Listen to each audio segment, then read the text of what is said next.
అసిస్ట్లోని Philistines అయిన నలువైపుల నుంచి దూసుకొస్తుంది. మనం గెలుపుని వదులుకోవాలి, లేదంటే వాళ్ళని ఎలాగైనా ఆపడానికి ప్రయత్నించాలి. ఎలా? నేను ఎలా నిర్ణయించగలను? కనీసం దేవుణ్ణి మెప్పించలేకపోయాను. దేవుడు మనల్ని జీవించమన్నాడు. కాదు, దేవుణ్ణి భక్తితో పూజించే వాళ్ళనే ఆయన సంపూర్ణంగా జీవించమంటాడు. ఆ వ్యక్తి ఎవరు తండ్రి?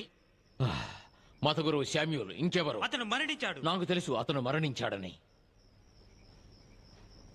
కనీసం అతనితో నేను మాట్లాడుండాల్సింది.